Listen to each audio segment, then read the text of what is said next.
Many thanks for staying with Kenya's Choice 2022. Now, what is the link between cohesion and a stable economy? That's something we want to dig into at this moment. We want to discuss the challenge the economy or an economy can face as a country navigates through a presidential transition. Remember, we're taking your feedback. 22422 is the SMS line, and the hashtag is Kenya's Choice 2022. What has it been like for you doing business, trying to earn a living at a time like this? And that's why my guests are very important for this discussion.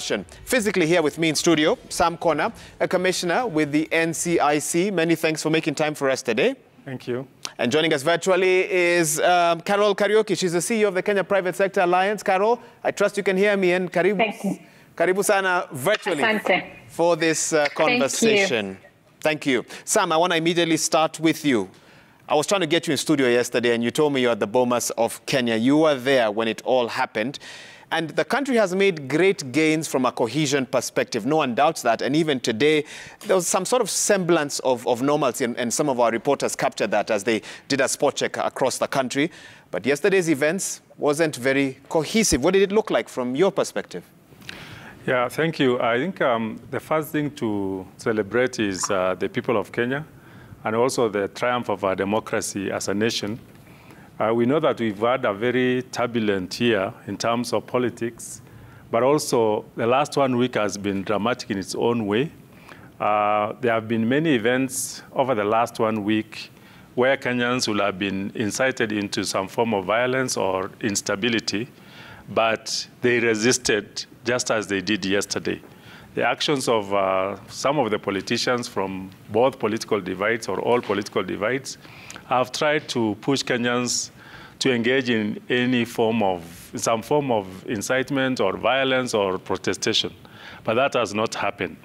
And I think what I would like to thank most are the people of Kenya for ensuring that as we are campaigning for election Bila Noma, all the campaigns we had during these elections were emphasizing that the people of Kenya are the ones who will hold the peace, not the political theatrics, not the political actors, and they have demonstrated that to us. Secondly, I would like to thank all the stakeholders, especially the peace actors who ran campaigns across Kenya to tell Kenyans to be peaceful before, during, and after elections. That call, in my estimation, has been heeded by Kenyans, and that's why we are able to talk today about economy, cohesion, and stability. The reactions to the declaration of the presidential results yesterday was chaotic at the Bomas of Kenya. The demonstrations or the celebrations across Kenya were chaotic in their own way, but they were peaceful. Those who lost also demonstrated in their own ways, but they were still peaceful.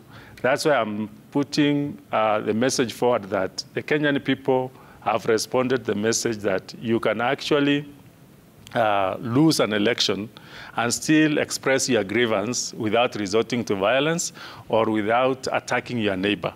We have also demonstrated as a country that our leaders cannot dictate what we do to our neighbors, because what we saw during the election last week at the tallying processes in the Bomas of Kenya and even yesterday were actions by a few leaders who wanted to create animosity amongst political formations with a view to perhaps triggering some action outside Bomas of Kenya. And you said that obviously wasn't representative of the people on the ground. And, you know, Chapter 1 of the Constitution, Article 1 speaks of the sovereign power belonging to the people. And you're getting a sense in which it's no longer just about the leaders. The people themselves decide how they want to react. Is that what you're getting at? The message I'm saying is the Kenyan people have risen beyond the tribe, they have risen beyond the party, and they have gone to the level of democracy, where they made a choice between the different political parties, between the different leaders. Some of them lost, some of them won, but that did not affect the good neighborliness that exists in our country before elections. Okay. In previous elections, some of the acts we saw over the last 1 week will have created tension between communities or created even violence between different communities. But our people have reached a point whereby they know they exercise their right to vote, and what happens, there are other institutions or other processes that need to happen. And I think that's why I really, really want to thank the Kenyan people for demonstrating to the world that Kenya has matured in terms of democracy and that we have got institutions we can rely on should we have a problem with our elections. I think that's a good way to begin this discussion. I'll come back to talk a bit more. Let me cross over now to Kilifi, where Carol Kariuki is on standby. Carol, the economy hasn't been on the front page of either of the dailies or story number one in the news for the last 1 week as we were awaiting the declaration of President-elect. But what challenges from an economic perspective do you think Kenyans now need to confront because politics won't necessarily translate to a good economy overnight? What do we need to be aware of at this time? Thank you, Ahiga, and for smoking me out where I am. But you're right. I think really, let me first really just echo what Sam has said. We really must congratulate ourselves. I think many times we beat ourselves as Kenyans, and because there's a lot to do. But where we need to, things have gone well, we need to stop and congratulate ourselves. And it truly has been one of the most peaceful electioneering periods that we've had in the recent past or since multi-party elections. And so really congratulate the Kenyans. The politicians, they conducted themselves well. There were a few incidences here and there, and that's part of growth. I think, of course, yesterday was a bit different, and I think we'll be talking a lot more on the impact on that in the economy. But really where you've not seen us talking a lot about the economy, because when there's calmness, when there's political stability, the economy thrives. You know, political stability is part of an enabling business environment. And that's what I think we've witnessed in this period, that it has been calm. You saw our CEO confidence index. It was at all-time high compared to the last two elections. In 2013, we had it at 53.8. 2017, much lower at 44%. But this year we had it at 61 points over 100. And that really tells you there's a level of confidence. But also that confidence is coming from the rebuilding. You know, after COVID really, really damaged not only our economy, but the economies of the world. And so we had just begun rebuilding. And so that there was some confidence that we are getting back. We are rebuilding back better. You know, will not even be better than when before COVID. And so when elections came, a lot of us were busy. Business people, workers, everyone has been busy trying to rebuild the economy. But also remember that as a country and many regions and the Horn of Africa has been going through one of the worst droughts in our history in 40 years. And so that has also had an impact on the economy. But again, I think because of that, people have been working hard to rebuild. And so going forward, we are looking at several things. Let me say, during since when we cast our votes last Tuesday, the business was operating between 70 and 90%. Of course, from yesterday, what the information we are getting from just little service from especially the central business districts of different towns and cities, business has been between 30 to 60%. But we are going to start seeing that rise again tomorrow as people start going back after this period of just a bit of waiting. So that slowed down the economy. And of course, yesterday, because of the effects of yesterday, as people waited for the results, people closed early. So of course, business was affected. The economy definitely was affected. We'll be doing a survey in another couple of months, and we'll be able to come up with some figures of what this season meant in terms of the economy. And I'll be curious to hear what your survey from 2017 showed you. I'll come back to you for that. But I want to read you a quote by a commentator here, XN Iraqi, and he writes in some of our dailies. He stated that when the voting results are announced for whatever race you've been waiting for, reality will dawn. No jobs will be created overnight. Prices will not drop overnight. Voting is a sprint. Economic growth is a marathon. Do you agree with that statement? And that, I do. I think we all await with eagerness. We get many promises from the politicians, and they're looking for a job. I don't think it's wrong for them to promise. You know, when people are looking for a job, if you are doing interviews and people come for an interview, they'll put their best foot forward. They'll promise the world. They'll tell you how they're going to change your company, what they're going to do and everything. But it's in that process, once they've gotten the job, then you can tell, what are they going to live up to their words? You know, are they going to be able to, do they have the capability to be able to see through some of those things that they say they will do? And so it's true, that statement is true. So we are done with more of the event. yes, the electoral process is a process, but it ends with when the winners are announced and the losers accept, or at least when we go to the court process, like we've seen. One of the sides has said they'll explore the legal processes. Again, that's part of that process, but that is still an event. The economy is a process. It's not overnight. Prices will not change overnight, but as the leaders get to work and we all go back to our offices, and that's our call today. Can we go back to work? Whatever our economic activity, however small, however big, it is us building this country. You know, the politicians are just there to lead, to give direction, to give a vision, but at the end of the day, the work belongs to us. Very important message, Carol. I'll come back to you in just a bit. And of course, Sam, feel free to respond to anything that she may have said that caught your attention. But I'm curious to hear from you, your rating on the behavior of our security forces over the last 7-8 days or so. I know there have been some complaints, and I know IPOA is looking into a few incidents here and there, but by and large, how do you rate the behavior of our security forces, police, and some have talked about the police being more of a service than a force? Yeah, a very good question. I think on Sunday when we had a similar interaction on TV, I did mention that Kenyan citizens and politicians should realize that there are many institutions in Kenya which had been put under a lot of strain during this year as an election year, but also within the last 7 days when we were doing the counting after the voting. And one of those institutions that I mentioned on Sunday is the police.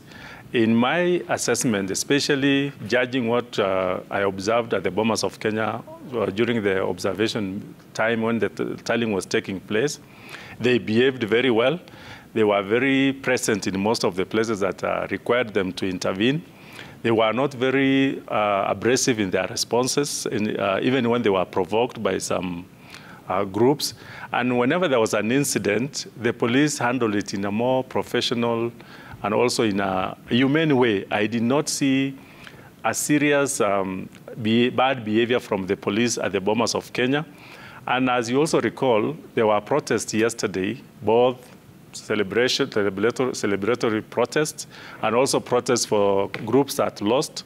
Unlike previous elections, we've not heard about the police shooting citizens that are demonstrating. We've seen them push them back, remove the blockades that they have put, remove the bonfires together, and so on and so forth. So I will say the performance of the police, considering the strain that they have been put through in this election, has been significantly improved.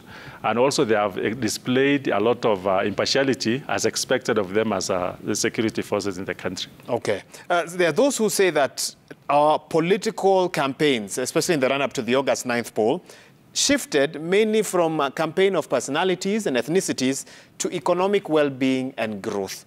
Do you agree with that assessment? And if you do you feel as the NCIC it makes your work easier? These elections, in terms of issues, there has been a significant shift from personalities, from tribes, to more substantive issues that affect the people. We are making some progress. First of all, the concept of coalition building, which transcend beyond tribes, became the main or took center stage in these elections. So you will not say this particular formation is from this tribe alone or from this community. And also, we realized that as they were crafting these coalitions, of course, they are using the tribe and the region in terms of crafting the alliance. But in terms of the discussions that came across, there was issues about what really affected the Kenyan people. And I will say, for the first time, our politics began to move from personality, tribe, to more issues that affect the people for the first time as compared to previous elections. And that perhaps explains why, even if there was a declaration yesterday, as the chairman of the Electoral Commission did, it is very difficult to respond as a tribe against another tribe because within, for example, Kenya Kwanza Alliance, you've got a multiplicity of tribes in there. If you go to the Azimio coalition, you've got literally also a multiplicity of tribes across Kenya. So for you to say this alliance is for this particular tribe or for this region, it was very difficult to create that kind of narrative in this particular election. And I think when also the politicians began to, or the different formations began to discuss about the kind of issues they will deal with, it upgraded our democracy or our discussion to a higher level. And their manifestos. And their manifestos. So I will say there are many milestones that give us as a country the courage to move forward as a democracy in this election that we've not seen before. And we just need to move forward and build on them in the next coming election and the ones that will follow next. We are really, really making progress. If you compare how Kenya was 30 years ago as a democracy, it's perhaps one of the few countries in Africa that has had multi-party elections and transferred power peacefully. It's one of the countries in the region for the last 30 years which has not had a military coup.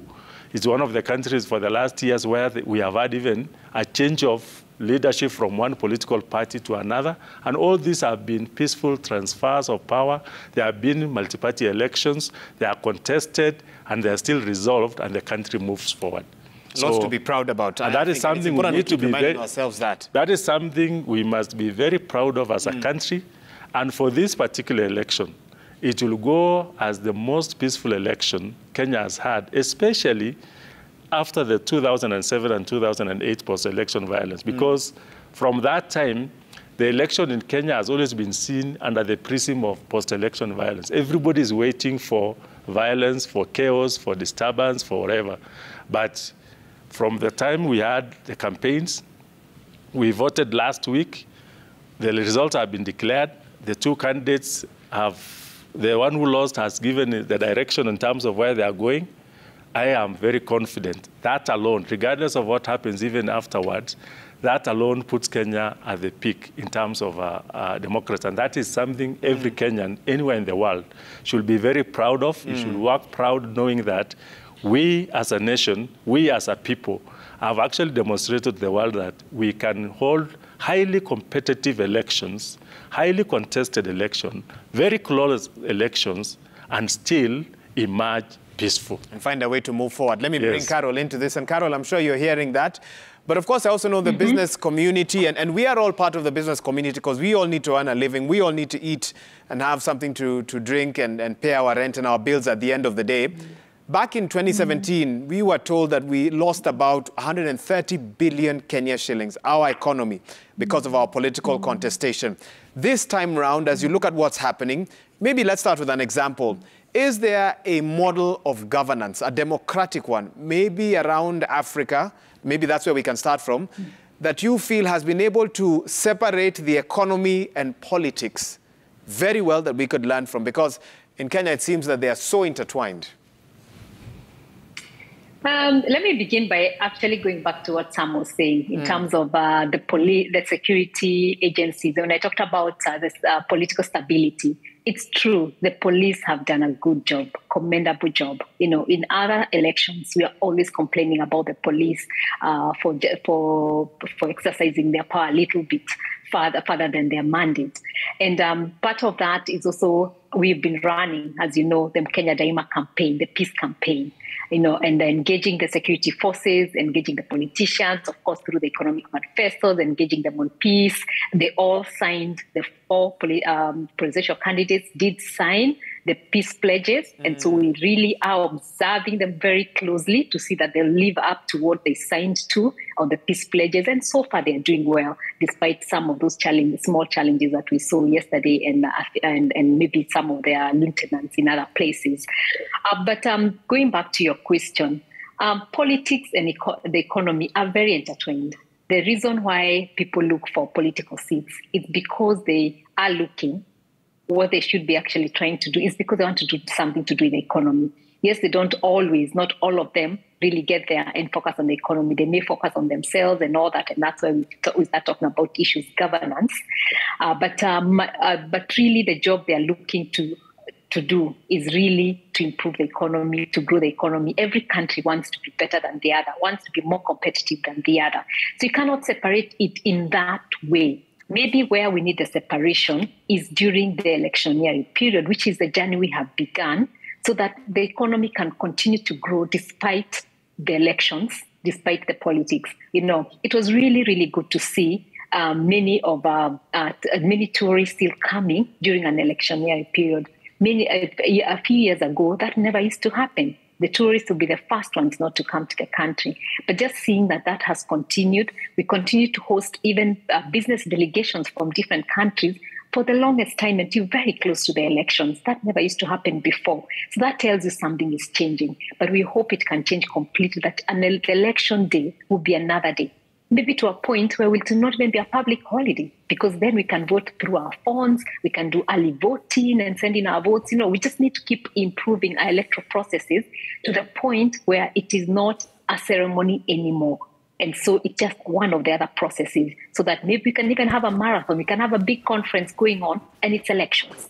So we can't separate election, politics and economy, but we can separate how the politics affect our economy. And that's the journey we have begun as a country. And I hope that we will walk it and make sure that they don't affect each other negatively, but there's a positive gain. Because the leaders you choose determine where your economy is going. And Kenyans know that.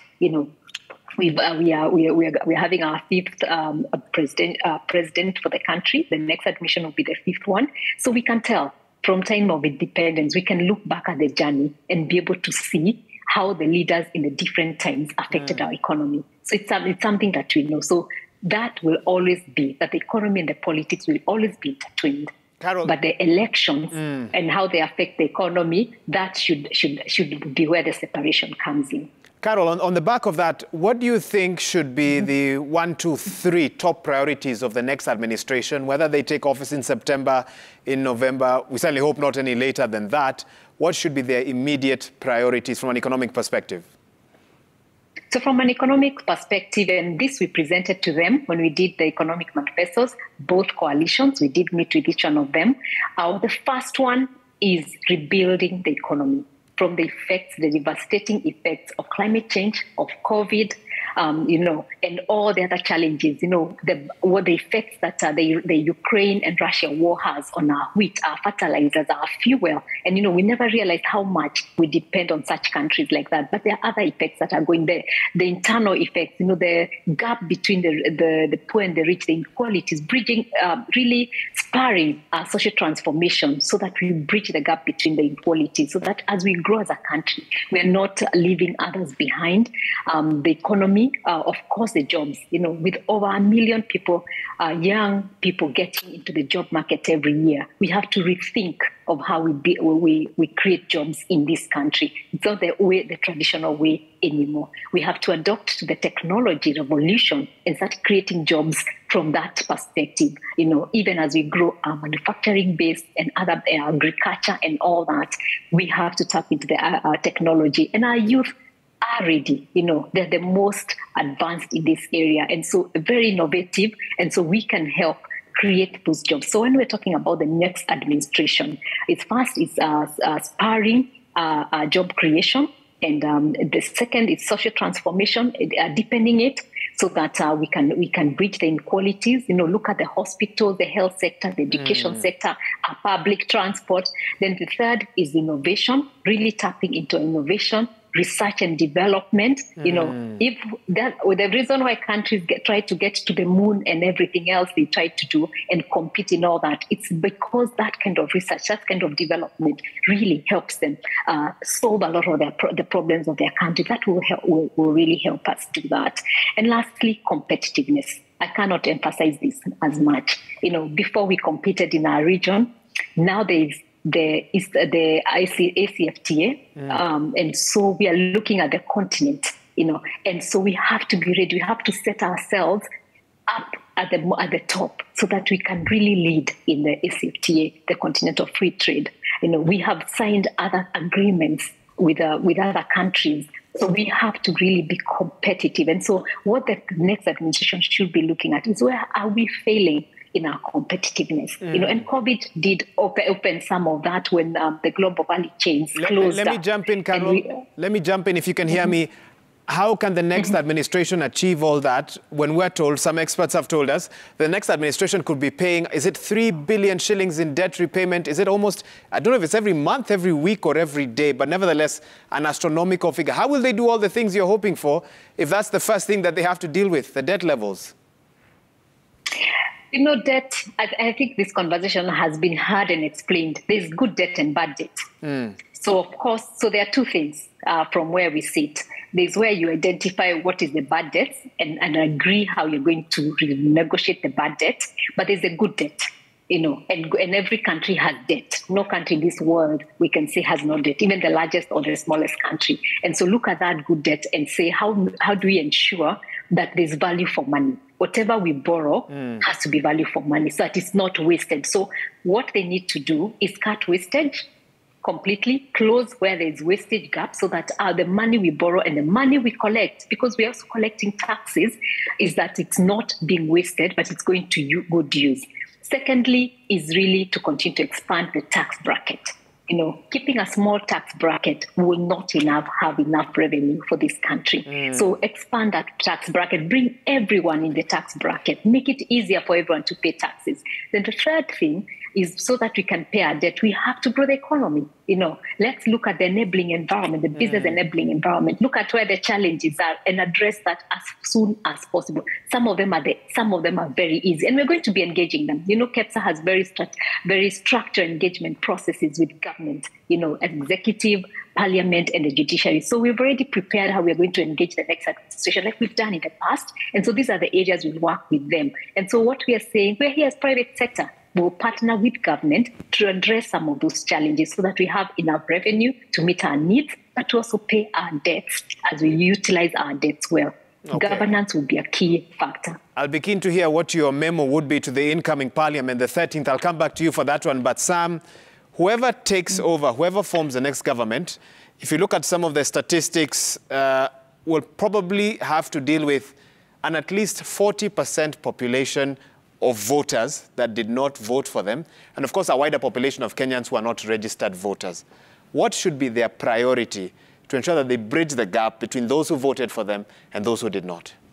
Yeah, before I respond to that question, I just want to pick up from where Carol left about the role of politics in economic development and say that the reason why politics is a very important thing in Kenya and everywhere in the world is because politics is the means through which society is transformed. That is why people are given an opportunity to change leaders every 5 years, so that those leaders come up and translate their manifestos into policies and allocate resources in a way that transforms society. So if you really want to transform society, you need to pay attention to the kind of political leaders you elect, particularly at the executive and also the legislative level.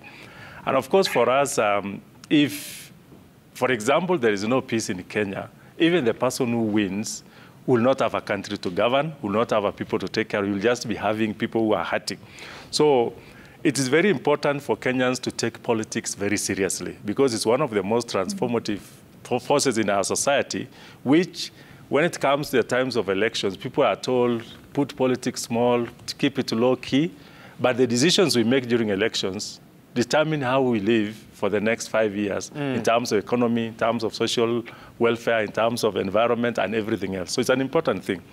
Coming to the issue about what should be the priority for the next administration, first of all, we are a democracy. And the person who wins on behalf of all. You win not because of the people who supported you.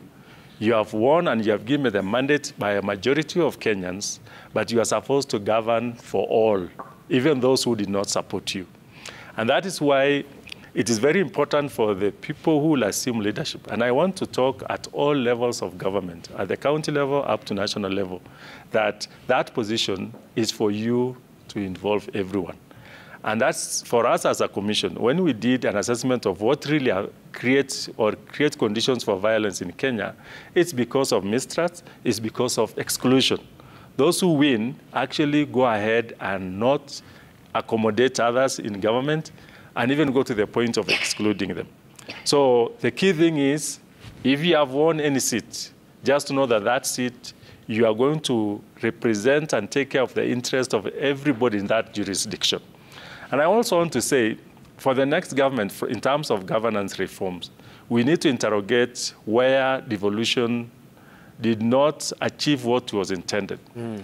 When the crafters of the Constitution came with the concept of devolving power and resources to the counties, the idea was to reduce the appetite and competition for the presidency. That has not changed based on what we saw in 2017 and what we are seeing in this particular election, which means there is a majority of Kenyans who still believe that the presidency is the most important seat in the country, and not the way that was presumed that you have 47 county governments, and therefore the citizens will pay attention to those 47 counties, and then the appetite for the presidency will be reduced. So that will be the other priority that needs to be taken into account, interrogate why that has not achieved what it was supposed to do. Finally, from a cohesion and reconciliation point of view, we really need to close all chapters of hostility in our country.